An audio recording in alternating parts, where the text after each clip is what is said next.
to Cinema on a Shelf, a podcast about movies and physical media.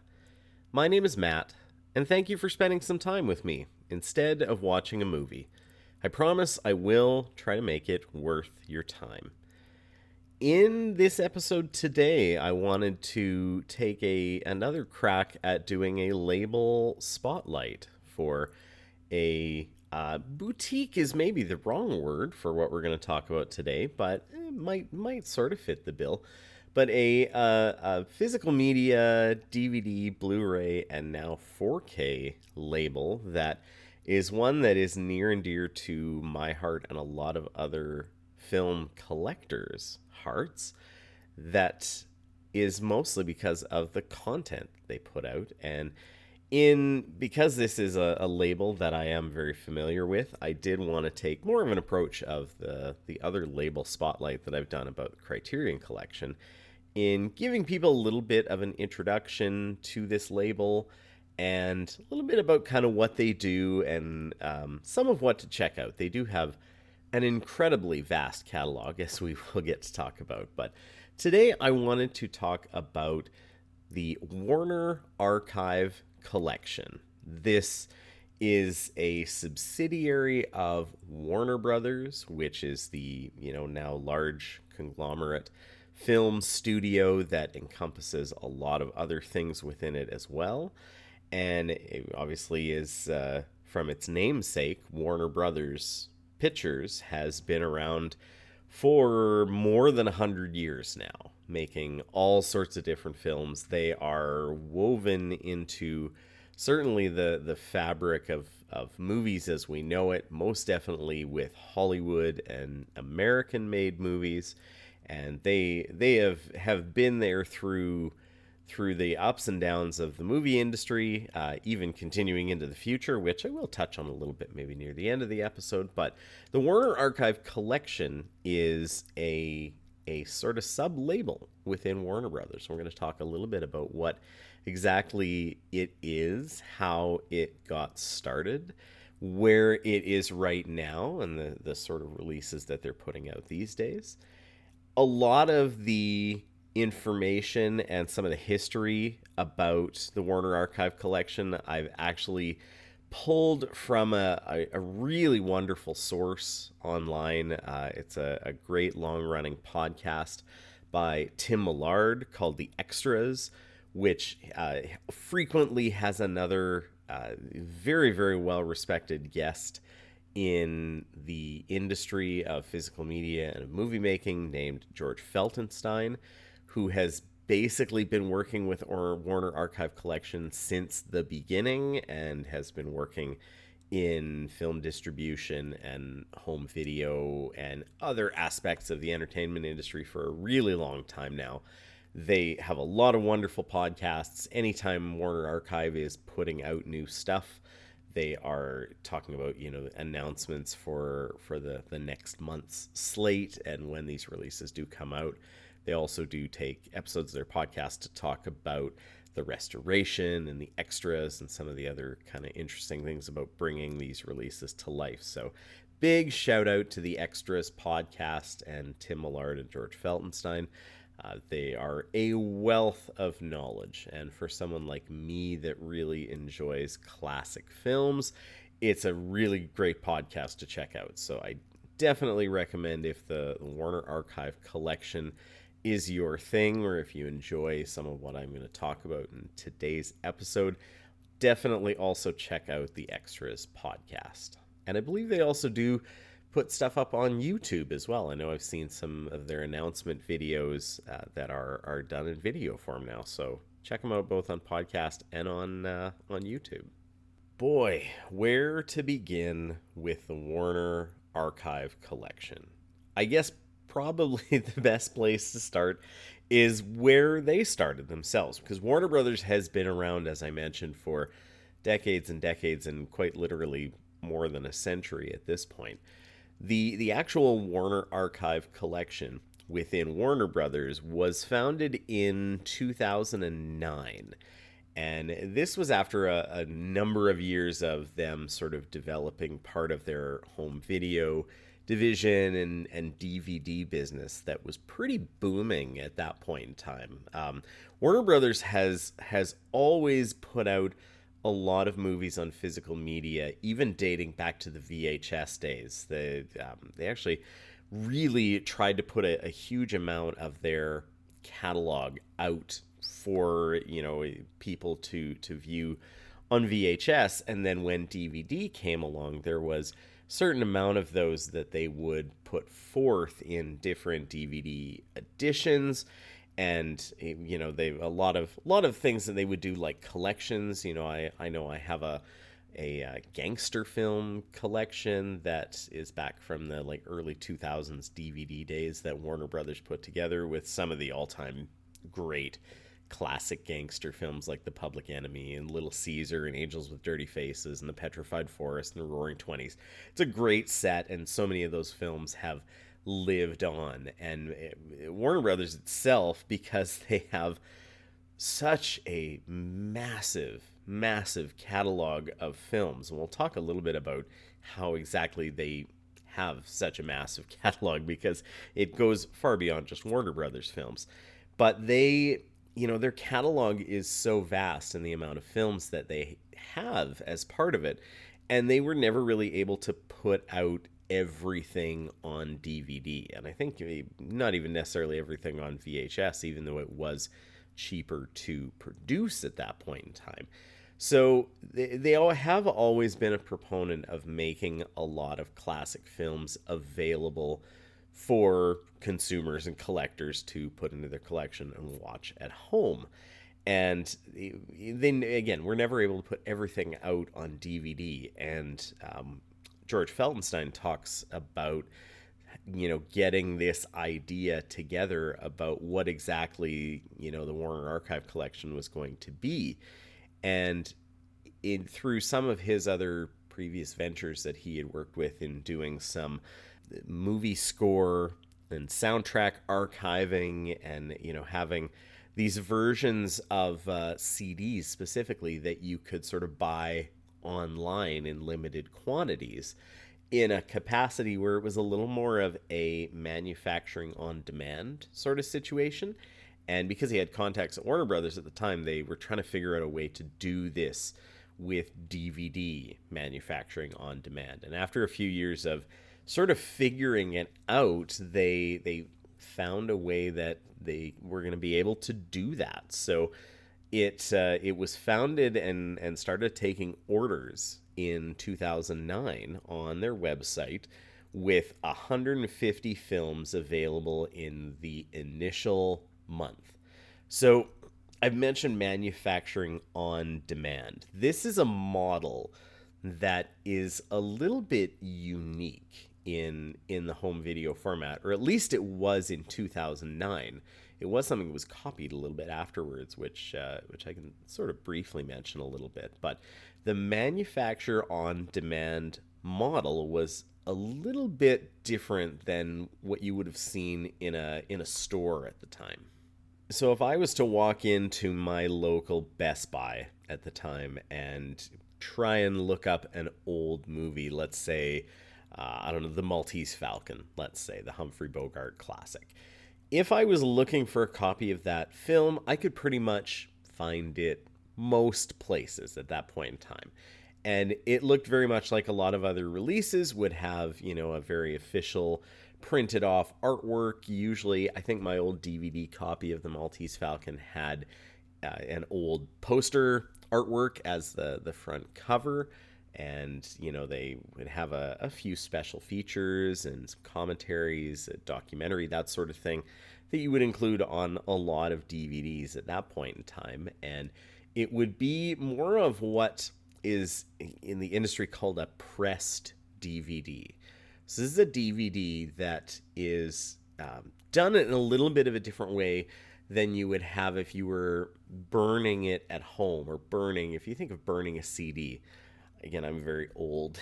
This is something we used to do quite often, but you could make your own sort of mixtape CDs by buying, the MP3s or music off of iTunes or anything like that, and then assembling them onto a playlist that would fit into the runtime of a CD, and then burn it on a writable CD, or even ones where you could erase and rewrite it. DVDs were kind of much the same, where you could take a blank DVD-R disc and burn information, whether it was a video file or otherwise, onto it. And nobody had really used that in manufacturing of DVDs on a large scale and for major studios. They were doing a pressing, so they would basically be hiring out a pressing plant to take the digital information for the film, and it would be pressed directly onto a disc, which it had its own advantages. I think with quality, there was a lot of things that would go into making sure that the highest level of output and video was going to be on these, and audio, and it was kind of the industry standard for a lot of releases. So if a studio decided they wanted to release an old film, so if Warner Brothers wanted to do the Maltese Falcon, they would order a certain print run for it and make it available to stores, and then either they would keep it in print and continue to print more copies of the disc as they needed and ship them out to warehouses and distributors and other stores, or they could choose to stop the printing altogether and it would essentially go out of print, not be available as much in stores, and maybe they would do a new print run later on, or maybe a new remaster or something like that. The manufacture on demand model was much more just as it sounds, of not manufacturing discs in advance using pressed DVDs, but instead doing a more official burned DVD of a film as it was being ordered by customers. So they weren't going to be producing a lot of these to send out to brick and mortar stores like Best Buys or even Amazon's at that point in time to have any real online presence. Most of it was contained to the Warner Archive Collection website. And with the initial 150 films that were available, and as the months went on, usually around 30 new titles a month were getting added at the beginning, people could go on the website, see what titles were available, and if they had something that they wanted to own at home on physical media, they would order it, and the Warner Archive people would basically order that DVD to be made. They would print off artwork specific as it was kind of as the demand for the manufacturing or the burning of the disc was happening, and then it would be sent out to the customer directly from Warner Archive. So they didn't have your typical sort of storefront middleman kind of as part of what they would have with their larger pressed DVD run. And this was quite new at that point in time. There was nobody else that had anything like this on the kind of scale that Warner Archive was proposing. And obviously with them having a huge catalog of classic films, it really meant that film fans were flocking to this business immediately once it opened up. A lot of times with these classic films, the only other times that they were really kind of available for people to watch were honestly catching them on something like Turner Classic Movies, the long-running TV channel, TCM, that is not usually part of regular TV cable packages. So you kind of were at the mercy of what they were programming at the time. So if you had more of a deep cut for a film that you loved but maybe wasn't as popular, or didn't have as many big stars, or just something that wasn't part of the cinematic history or popular zeitgeist, you could catch it on TCM, but there really wasn't going to be a physical media version of it available for a lot of these until the Warner Archive Collection included it. Some of them were honestly, first time available in home video at all. Sometimes they didn't even have VHS versions of it. And because the catalog for Warner Brothers is so huge, they had so much to pick from. And in doing a little bit of research for this episode, I kind of just looked through what the Warner Archive collection has available to them and what Warner Brothers had at this point in time. And there's a long series of, acquiring catalogs from different companies, whether it was ones going out of business or, there were mergers or different sort of corporate structures. It's very, very messy. There's a long history of a lot of these. But basically speaking, Warner Brothers kind of has the largest catalog of films in film history at this point in time. And this includes, obviously, all of Warner Brothers' direct films that they have done themselves. Their catalog also includes all MGM films before the year 1986. It includes all of the RKO Radio Picture films, which include some very, very famous ones, such as Citizen Kane, which actually, the first time I saw Citizen Kane, I think it was on a Warner Brothers DVD. And in my head, I just thought, oh, it's a Warner Brothers film, and didn't clue in until I watched it that, oh, that's RKO at the start of it. It also includes all films from the Associated Artists Pictures, from Hanna-Barbera, the animation studio, the Salzance Company, HBO, which to this day, HBO and Warner Brothers still do coexist under the same ownership. HBO TV shows and channel content is available on Warner Brothers streaming service. I don't know if it's back to being called HBO Max. It's Max, HBO Max, whichever name it's under at this point.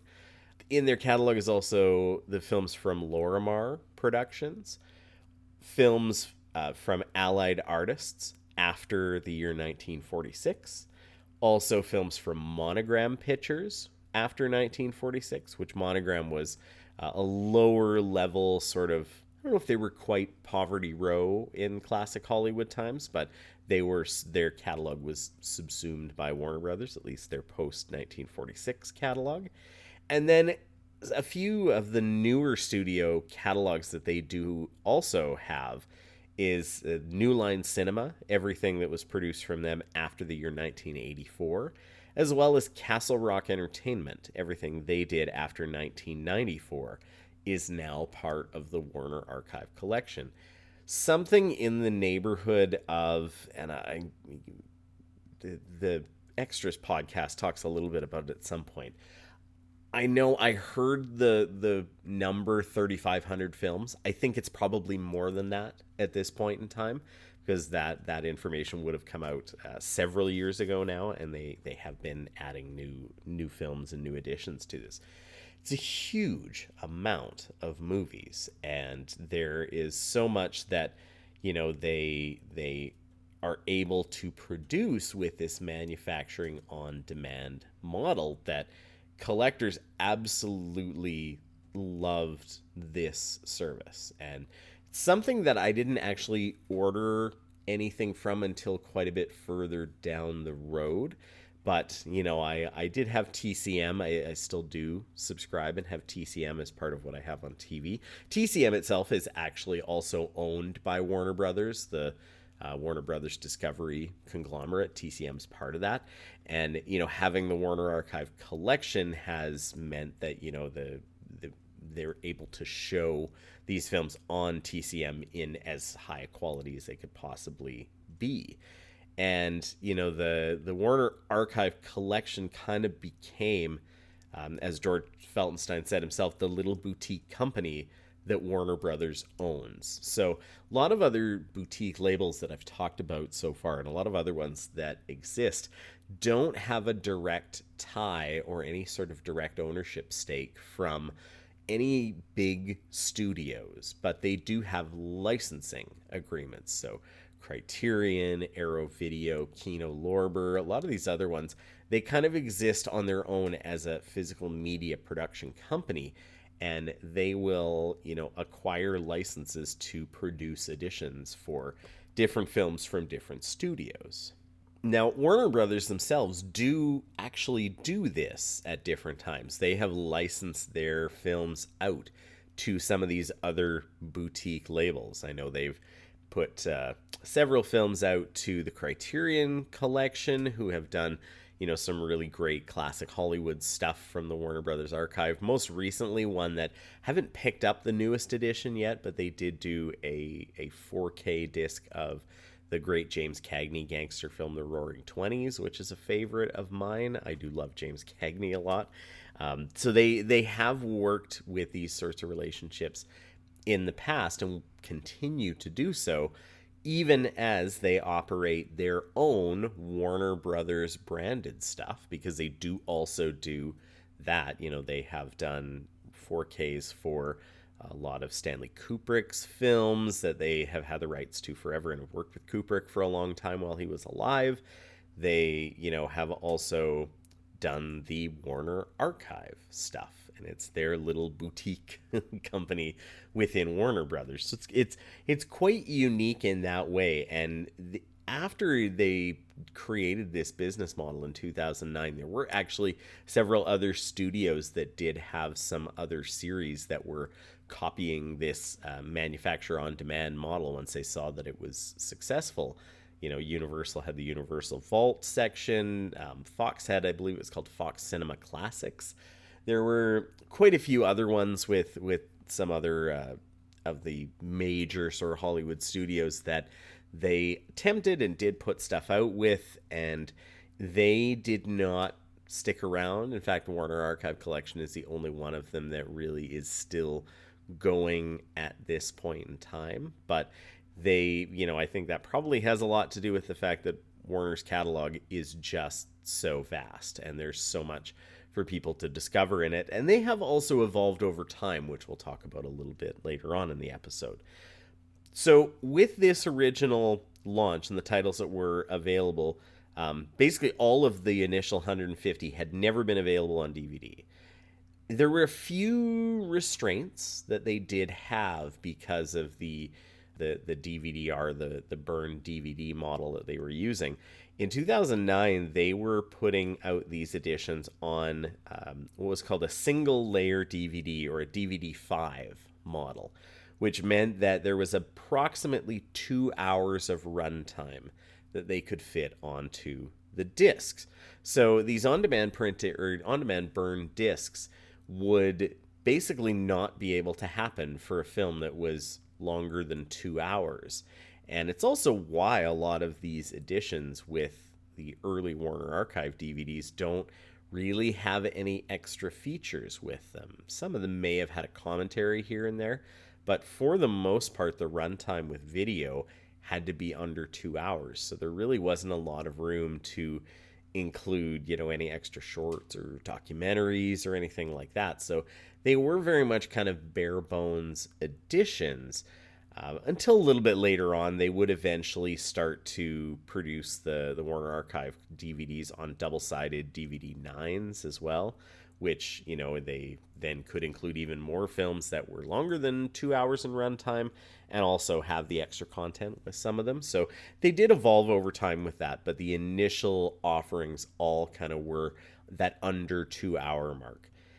If you've ever seen a Warner Archive disc, you also know that certainly the early artwork on both the covers, the printed artwork, and the discs themselves were quite universal and kind of uniform. So they were all done in this kind of blue background with the Warner Archive label at the top of the artwork on the front of the case. And, they would usually have maybe a poster or a snippet of the actors or something from the film with the, title on it, sometimes in the same font as they might have done in the original poster. But basically, they were doing these on a print template. And because they were printing them on demand, it just meant it was easier for them to be able to say, okay, here's our template for this, and we're going to put this photo and this title and this on the side and this description on the back. It was just, a way for them to not create something brand new and customized for every single release. So It was a different process and a different look and a different feel than their press discs, which were usually a little bit more customized in what they could offer, what the disc could look like. Even doing some kind of special or creative things with some of it. They didn't really do that with the Warner Archive collection at first, which honestly was kind of okay for most people that were buying these discs, because access to the film was the real kind of bonus for Warner Archive. It was offering copies of a film that you could watch at home that you didn't have access to and couldn't own in your collection before. So even though this would evolve over time, it did have an interesting business model that was meeting a consumer need, even if it was sort of at a quote unquote lower level. Now, I say that quote unquote lower level demand for consumers. This didn't mean at all that they were of low quality. In fact, they really made a lot of efforts in the original time of the Warner Archive collection to only make films available that had really good quality masters. So the master film that was sort of in as part of Warner's actual physical archive of films, if something was in kind of disrepair, it was not going to be part of that initial 150 films or even the 30 per month that were coming out extras of it. It had to be a good quality master, because they were very, very conscious of, again, a quality product and film presentation to be put onto DVD. They also, talk a lot about only putting out films in their original aspect ratio. And I know we've talked a little bit about this, and there's a lot of really kind of great channels, whether it's on YouTube or other podcasts, that have talked about, aspect ratios and different formats for films. If you had, a widescreen film on a 4:3, more kind of squarish TV, a lot of times films were presented in a like cropped aspect ratio, or they would lop the sides off, or a pen and scan version.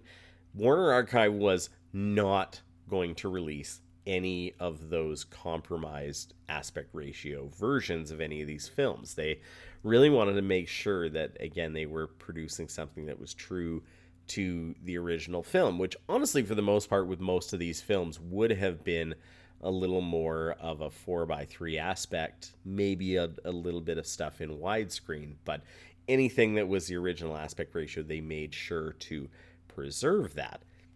As things kind of went on after the first year, they did start to look a little more and take some of the profits that they were getting from this, pretty successful venture, and start to put it into preserving and remastering some other films from the Warner Brothers catalog to be ready to be Warner Archive releases. So some of those prints that maybe, had a master copy that maybe was in a bit of disrepair, they could now spend a bit of money with their in-house remastering and kind of bring it up to snuff and recreate a better quality master to release and put it out on Warner Archive.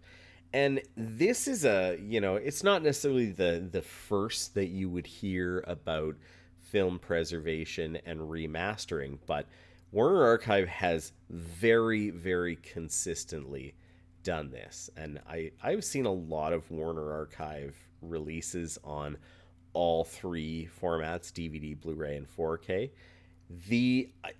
I rarely have seen any of them that doesn't look good, that doesn't look like there's been some care taken, some kind of remaster or cleanup of the original sort of master film quality. And it really is quite nice to see that they have always treated this, with care. They're not just there to say, oh, we're just going to toss this out for anybody that wants to watch it, and it'll be in a low quality version, which was, you don't like to see that, but it does occasionally happen where, there are versions, especially on the DVD days, there were some films that were in the public domain that just kind of languished, and always were in bad looking versions or maybe slightly bootlegged.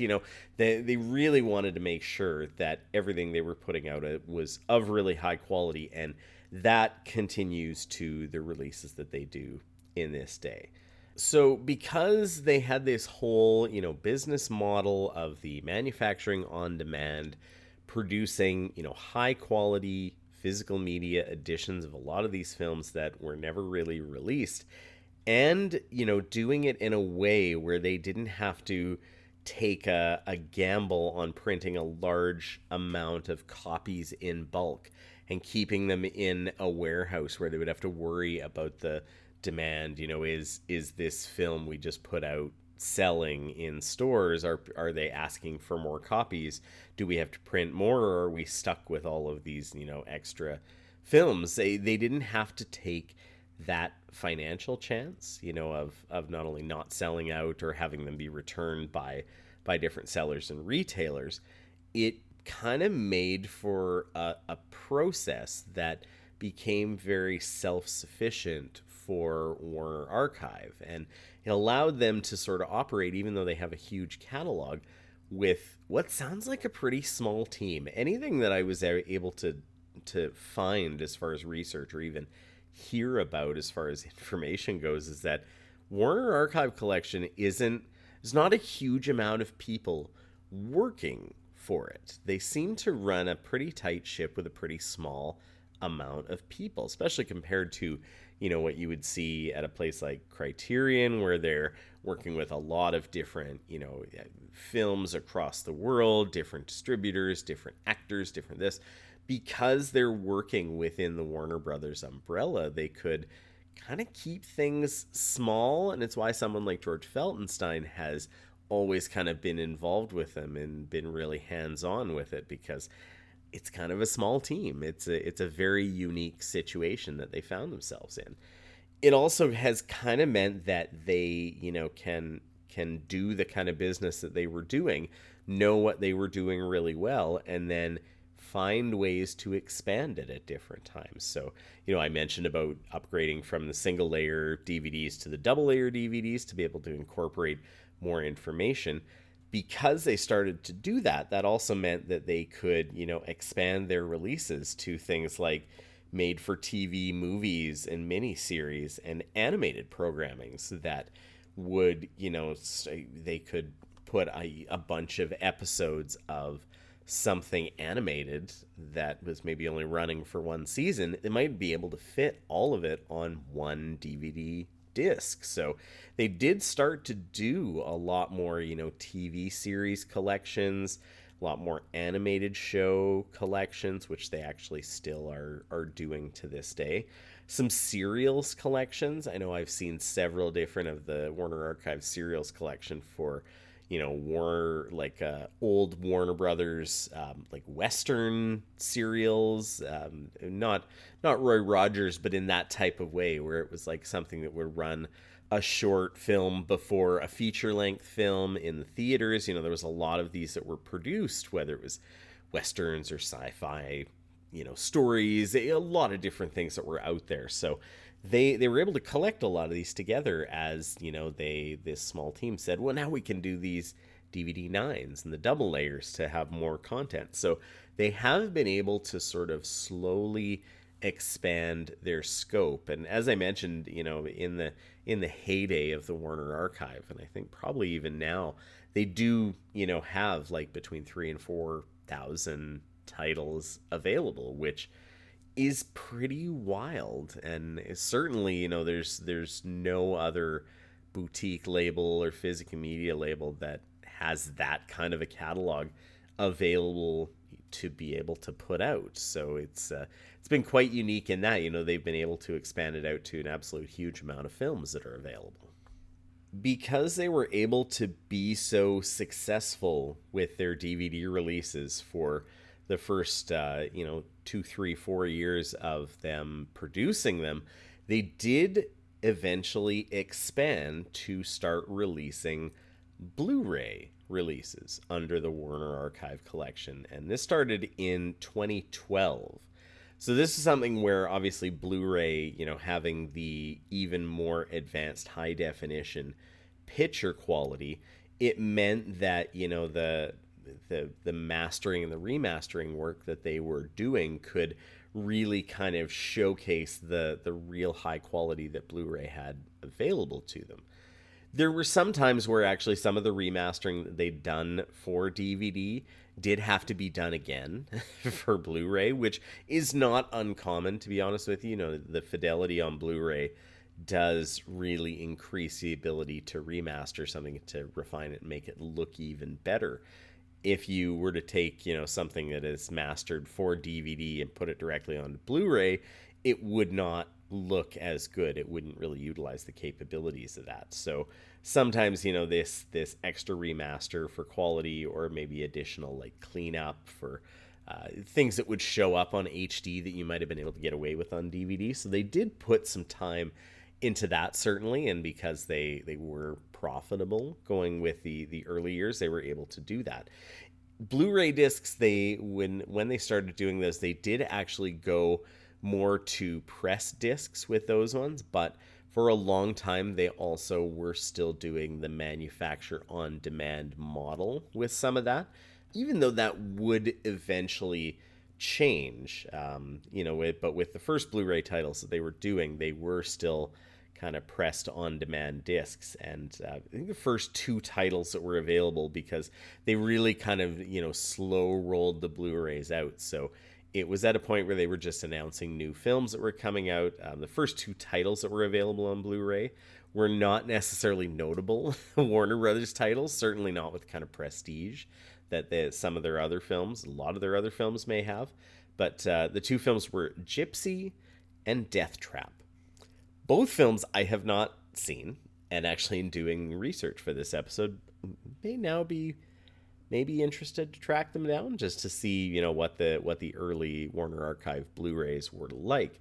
I can attest that I do have quite a few Warner Archive Blu-rays. In fact, I think of what I own from Warner Archive, the vast majority of them are Blu-ray titles. And just as with the focus on quality that they were really looking to do with DVD, it absolutely is still there with their Blu-ray releases, right from, though some of the ones I have are several years old at this point, and they just look great. They really do.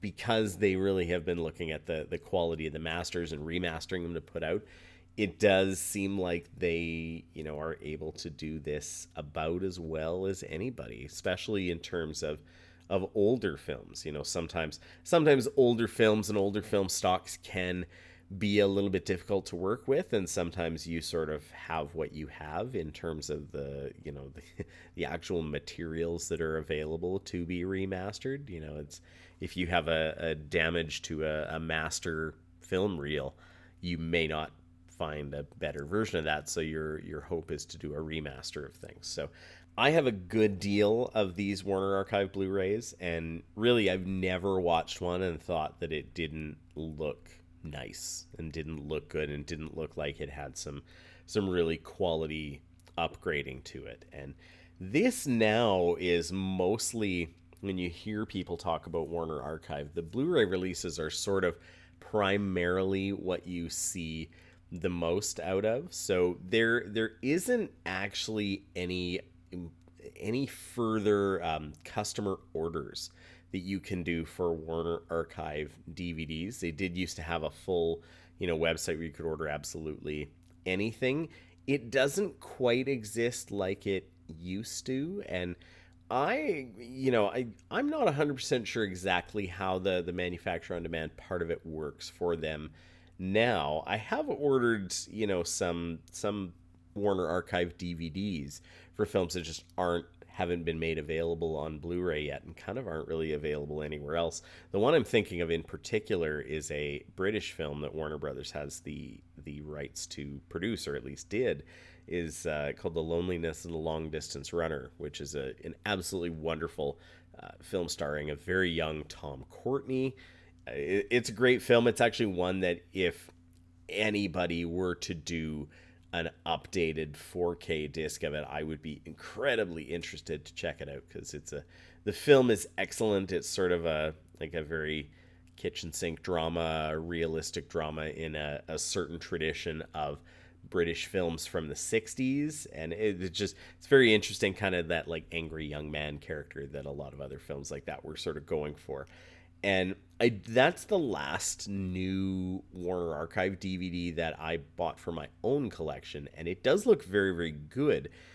I'm not 100% sure on the logistics of if they're still really doing a lot of manufacture on demand, or if they have, contracted that out or done a little bit more printing to put out in different places. I really don't actually know too much. There's a lot more info out there on the internet, at least, about how things got started, not necessarily about how it goes now. And if you're a big Warner Archive collection fan, I'd love to hear from you, whether it's in the comments on YouTube or even just reaching out directly via DM to me on Instagram or something like that. I'd be really interested to know a bit more about how exactly that works, because you can certainly find lots of Warner Archive DVDs out there, but I don't think the manufacture on demand thing is quite going like it used to, at least. But the Blu-ray, collection is still growing. They are still releasing new editions on Blu-ray. They are still making announcements of saying that, first time on Blu-ray or that sort of thing. Whether it's new collections, I have a Looney Tunes collection, like a 4-disc collection of things that has been released on Warner Archive. They have been doing lots of other cartoons, lots of other TV shows and serial collections that they were started on DVD and are now coming to Blu-ray. So they are constantly, adding more to the Blu-ray lineup, which is always great to see. And in the more recent years, specifically this year, and I guess maybe I believe the first one of these may have been just at the end of 2024, but really I kind of count it as 2025, is that they have finally dipped their toes into releasing 4K editions of films. So this is something that, because they've been producing Blu-rays since 2012, so it's been 13 years now of producing these. 4K discs have come around in the last number of years, and a lot of older films that have been remastered and redone in 4K, including ones that Warner Brothers has done themselves, have been really successful in the restoration efforts, in the upgrades, especially in a lot of black and white films. The Blu-ray, a lot of times the Blu-rays do look really good, but if you get a really, sharp black and white film on 4K, it can look absolutely just fantastic. And even a lot of the early color films, whether it's Technicolor or anything like that, can really, really pop on the 4K format. And I think a lot of fans would have loved for them to have been making 4Ks for many, many years now. But they now in 2025 have started to release some 4K editions. And the very first one of those came kind of late 2024, early 2025, with an incredibly famous Warner Brothers film, which is The Searchers. John Ford directed film starring John Wayne, one of the most legendary Western films of all time.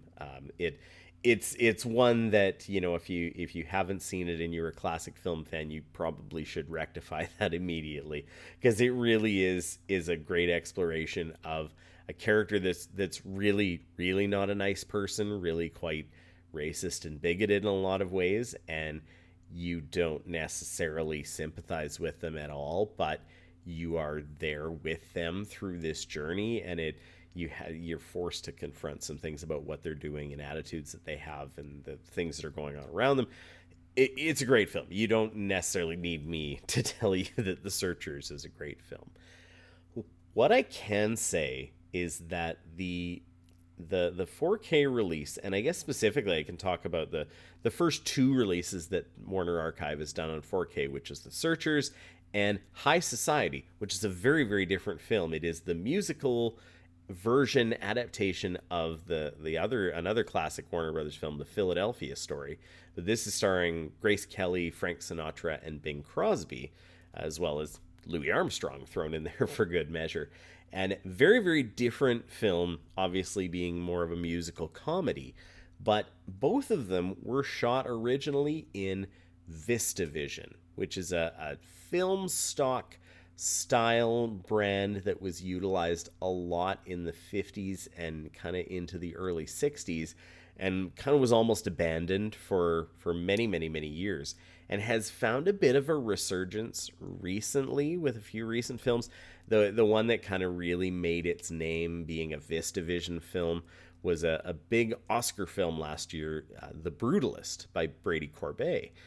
It used this VistaVision film stock, and now a lot of other films in 2025 have been shot in VistaVision, and even more going forward. I think it's been a bit of a renewed interest in it.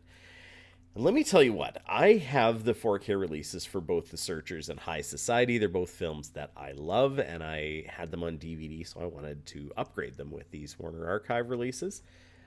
Listen, let me tell you what, if this is how good VistaVision films look on 4K, they should do them all, quite frankly. And as I've mentioned before in some other episodes, I'm not necessarily a collector or a film watcher at home that is super duper on board with getting like 4K releases for absolutely everything. Like, I'm not the big technical mark that a lot of people are. And if you are, that's great. I think that's a great way to be a collector. I've seen The Searchers many, many times in my life. I've never seen it like the 4K.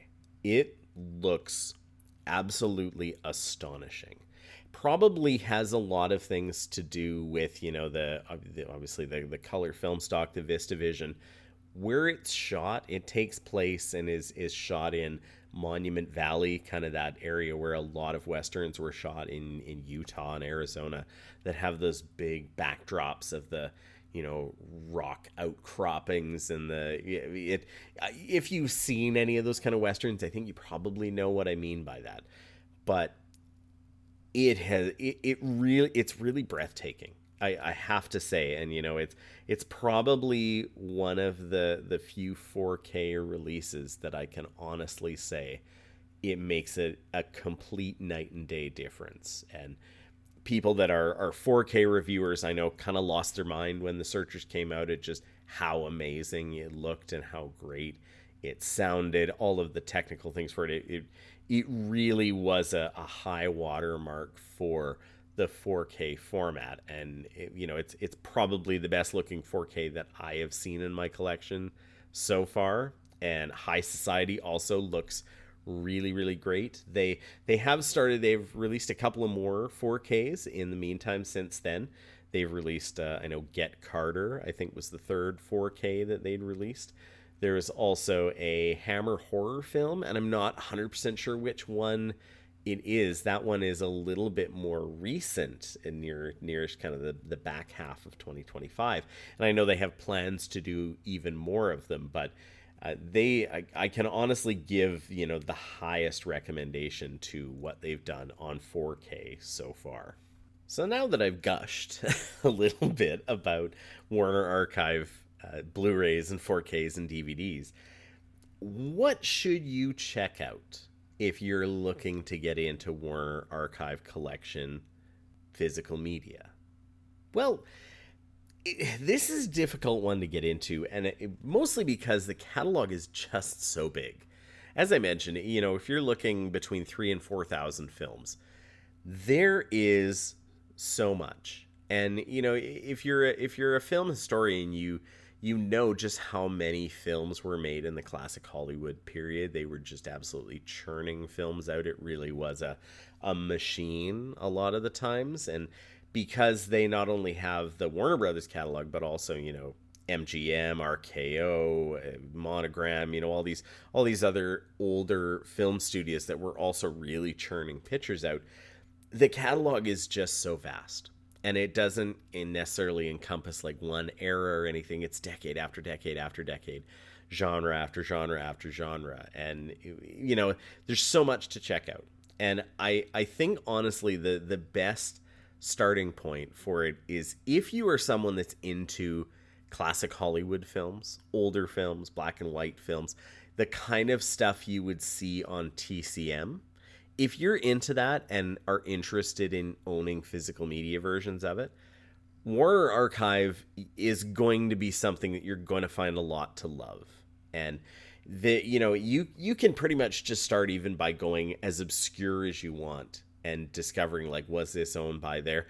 And hey, maybe is there a DVD version? And whether you're searching online, whether you're searching on eBay or wherever it is, you're probably going to be surprised at just how much is available from Warner Archive. Whether it's even movies that aren't very good or people didn't really pay that much attention to, you would probably be surprised as to just the breadth of what is available. So, the DVD obviously section is the deepest of their film catalog. They, as I mentioned, they are adding more Blu-rays month after month at this point in time, but the DVD is the one that's going to have the largest catalog. Lots of physical media versions of different stuff. Again, because they were manufactured on demand, it's difficult to say which is quote unquote hard to find or easier to find, because I'm sure they've never released those numbers to the public because, what's the need for those if it was manufacturing on demand? But these are also the type of things that they will produce for somebody like TCM. So to be perfectly honest with you, I do remember watching TCM before the Warner Archive collection was much of a thing, and you would occasionally watch a film that didn't look like it was in very good shape. It was probably an old VHS copy. And as the Warner Archive has deepened and they've done a lot of restoration for this huge library of DVDs, a lot of those films that are shown on TCM are probably shown from the Warner Archive DVDs, or that scan, or that remaster, or the version that they used to put on those manufacturer on demand discs. So it's, they're going to be pretty good quality. And if you are someone that likes those films or wants to maybe seek out stuff from an older actor, or kind of deep dive, if you're really like me, I mentioned James Cagney already. If you're really wanting to get into, like, yeah, I love James Cagney and I want to discover more about him, you're going to find all sorts of James Cagney movies on DVD. You will also find a good number on Blu-ray, as I mentioned, as they have a large lineup that does continue to expand month over month, that they do continue to release and upgrade new HD transfers and for these discs. And they obviously, with all of their high quality masters and stuff, everything does look really, really good. And it's, they also have expanded, because Blu-ray, I mentioned the double layer DVDs having more length and runtime on them. Blu-ray discs have even more space.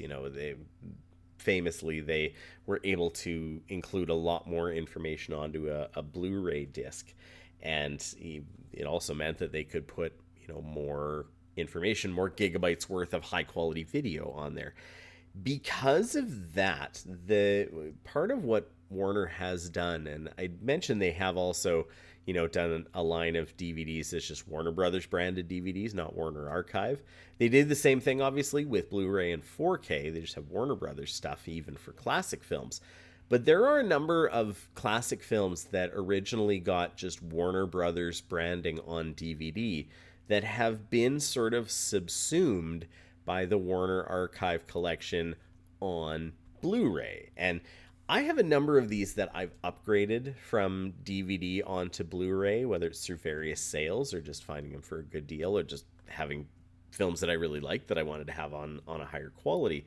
So some of the ones that, if you had maybe a more famous film with somebody like Humphrey Bogart, so The Big Sleep and Key Largo, films like that originally just had Warner Brothers DVDs and may have been included on a Humphrey Bogart collection or something like that.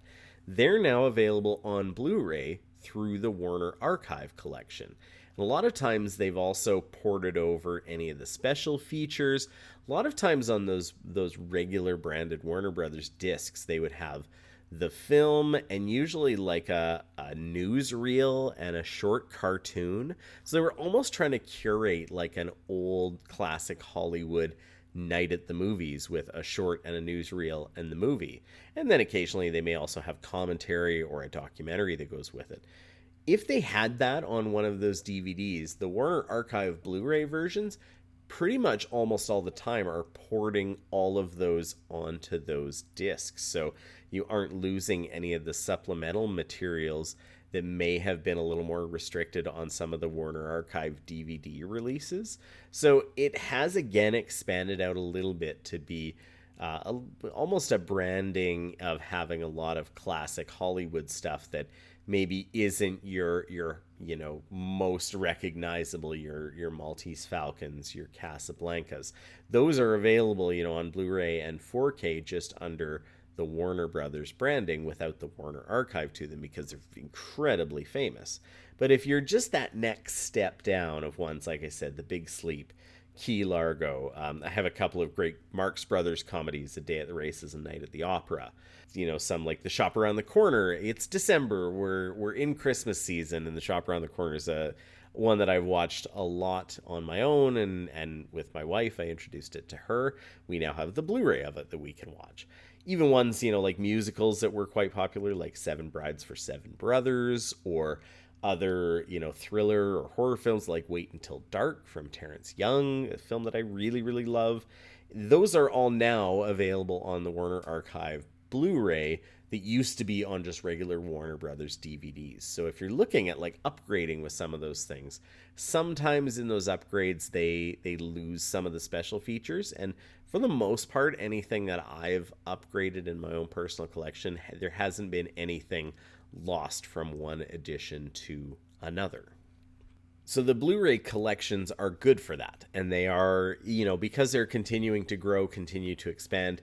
And, for the most part, collectors are kind of more partial to something in the high definition. If it's available on Blu-ray, I would definitely recommend checking it out.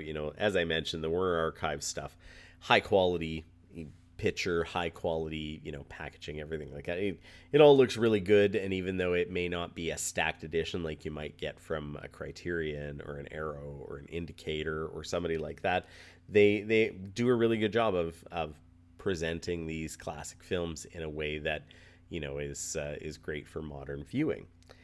I mentioned about the 4K discs as well, that it's a small number of them currently, but it is growing, and with the more they put out and the higher quality and the good reviews they're getting, obviously they're hopefully making some good profits off that to be able to fund even more 4Ks on it, because as I mentioned, they look good. And if they keep that standard of quality going with anything on 4K that is part of the Warner Archive collection, we are going to be in for some special editions of some special classic films. And I know there's a list in my head, and I'm sure every collector's head, of films they would love to see on a 4K Warner Archive collection.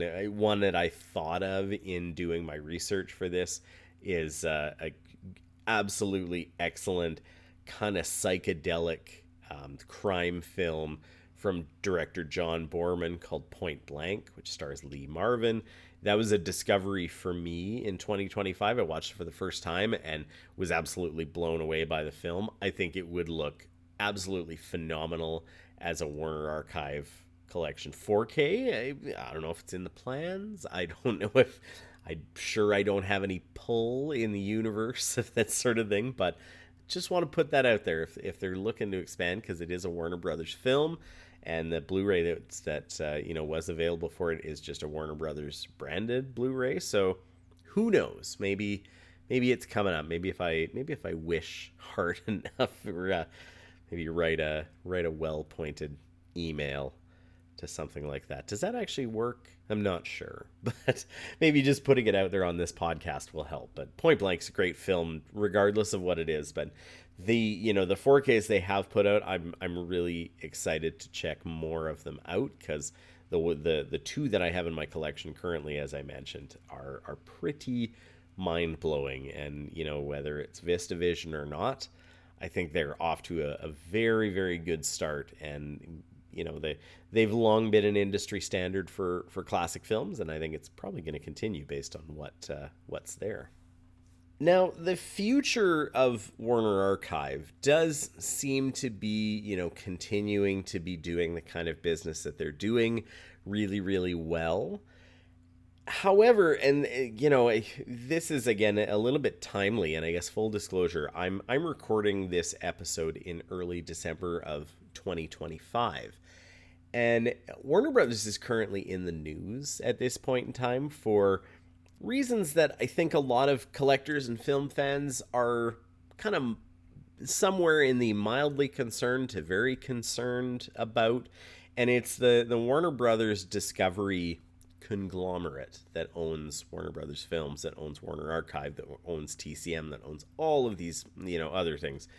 They are currently in the process of accepting bids to be purchased. So, the movie in the theatrical landscape at this point in time, it's COVID kind of threw a pretty big wrench in a lot of those things. And there's a lot of reasons why companies do things the way they do, and mergers have happened, and different companies have acquired Warner Brothers throughout the years, Time Warner, AOL.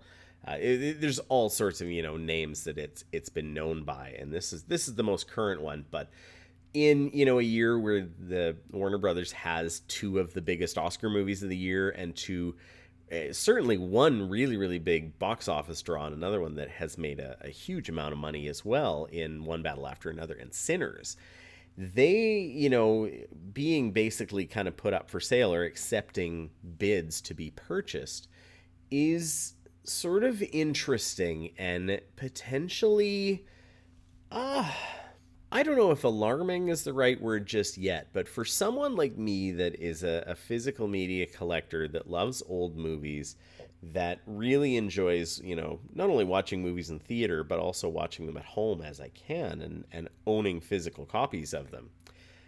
And Netflix has, very famously not been traditionally open to doing longer theatrical runs for Netflix films, and also quite famously, especially recently, of not doing physical media versions for Netflix films. They did at certain points in their history, but it seems like recently they are really not interested in doing that at all. And no matter which way this sales process goes, it's going to take much longer than December 2025 to get this figured out, I'm sure. And even once a sale is done, the chips will fall where they may with it. But because Warner Brothers has been such a proponent of physical media, as I mentioned, starting back in the VHS days, they really did put a lot of effort into putting home video releases out of films in their collection. And the Warner Archive collection is a real, I think, success story in how this can be done and how it can work. And the Warner Archive is a name synonymous with collectors, and a lot of people love the films that they put out and love the editions that they put out. I don't really know necessarily what the future is going to hold for Warner Brothers, and specifically what that looks like in terms of their physical media production. And I don't want this part of the kind of the end of this episode to come across as alarmist in any way, because we don't know.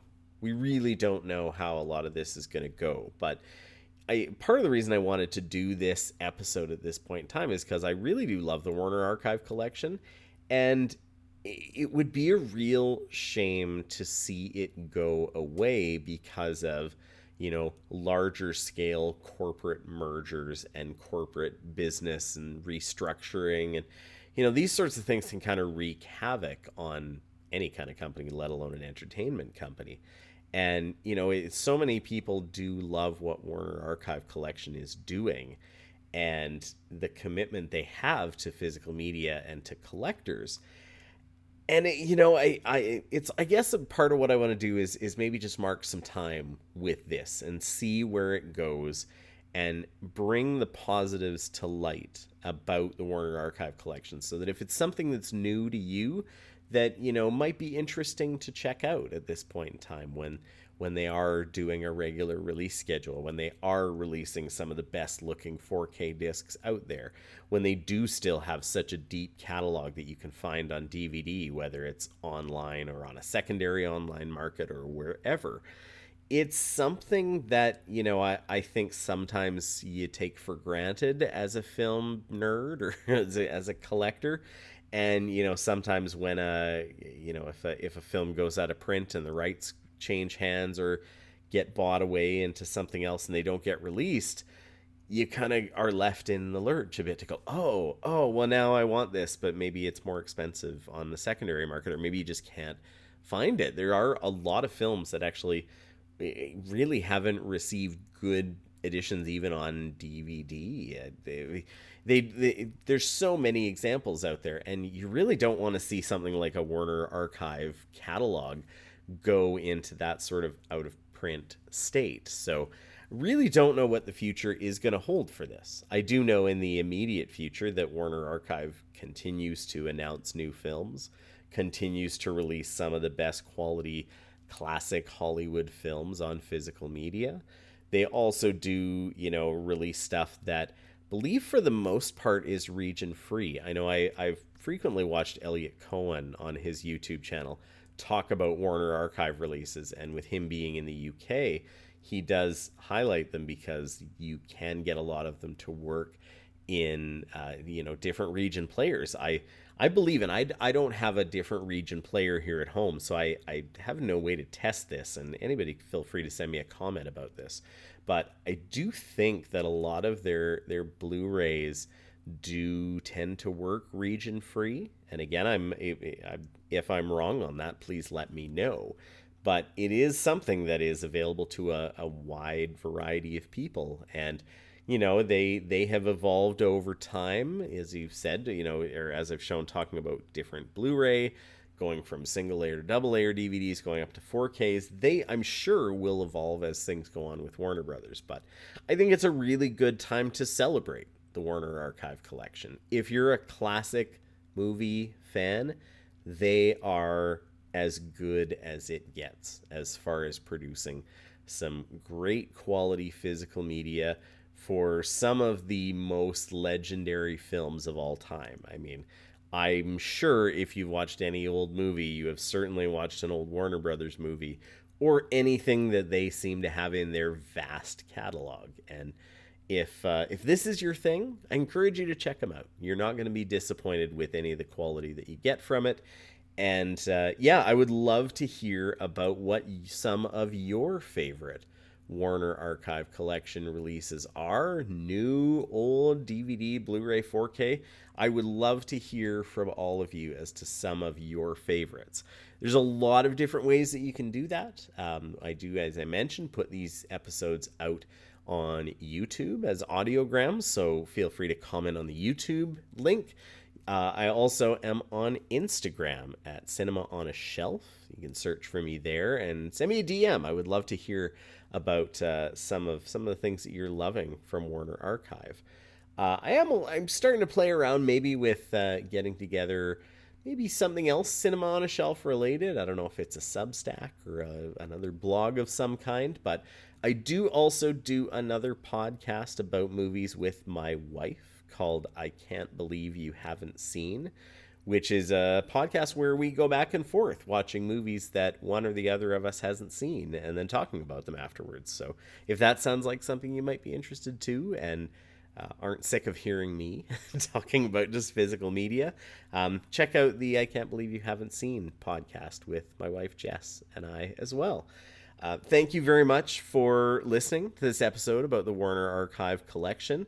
This is, I think, going to be my final episode of 2025. I may put one maybe out at the very end, but you'll probably see me next in January of 2026. So have a wonderful holiday season. Hope you get a whole bunch of wonderful new physical media discs over the holidays, whether it's on sales or as gifts.